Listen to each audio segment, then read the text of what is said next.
Hi there, I'm Jennifer Parker, owner and director of Fluidity Dance and Yoga. And today I'm going to tell you about the effects of yoga for children on school learning. It's a great way to get students alert and active and have them focused. So I'm going to give you some tips and some tricks. When children sit at a desk all day long, it can make them tired, grouchy, and unable to pay attention.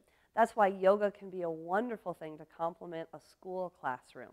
I recommend doing yoga in the morning to wake the students up and after lunch so that they can continue to feel alert and not get groggy, and anytime you think that they might be getting restless or absent-minded.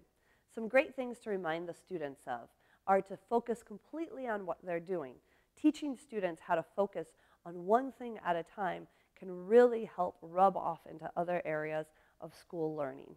So what I like to do when students first get to class for the day is to start off with some real basic yoga moves. You can start off with one called the Windmill, where students stand with their feet slightly wider than their body, bring their hands up just like this, and take a nice big breath as they inhale. As they exhale, they twist to one side, and then they lower the arm down towards their opposite ankle.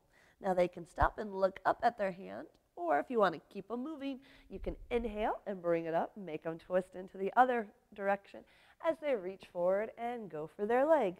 And inhaling up to twist, reach, and exhale.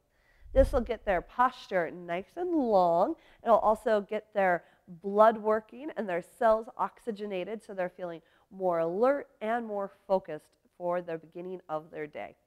Another great time to do yoga in the classroom is immediately after lunch. This helps keep students from getting that groggy post-lunch feeling and can also, again, get their attention back on focus, keep their posture nice and tall so that they're not slumping over and all tired in their desks. So another great one to strengthen the spine is the half moon pose, where students bring their arms up nice and high above their head, clasping their hands, and then as they exhale, go to one side to make a semicircle or a half moon. And then the inhale up as they exhale to go back to the side. This is a great one to do as long as the students are spread out so that they don't hit each other. Now, if you've got younger yoga students that you're teaching in school, you might want to do more simple poses and have more fun with it. So for that one, you can do a pose called the forward fold, where students just go down and touch their toes. From here, they can do a fun move called the bear walk, where they take the same hand and the same foot and they move them forward at the same time, just like this. You can have bear walk races if the students have been good and deserve a reward, or you can have just bear walk in place around their desk so that they don't move too far and mess up your classroom too much. Now, the best part about any yoga practice, in my opinion, for students is shavasana, or the brief meditation period that follows any yoga practice. Teaching students the power of meditation is a wonderful way to get them to calm down and to learn how to focus on their schoolwork without letting the clutter of everyday life invade their studies.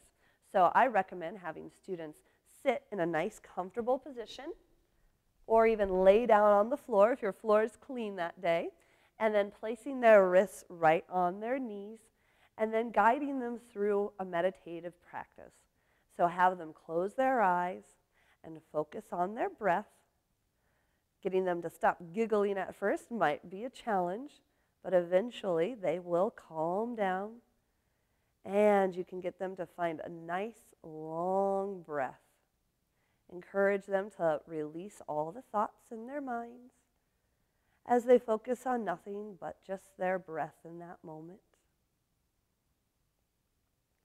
Once you get students to learn how to empty their minds, then you can teach them how to focus their intentions and how to fill their minds with positive thoughts and any knowledge that you need to impart on them for that day.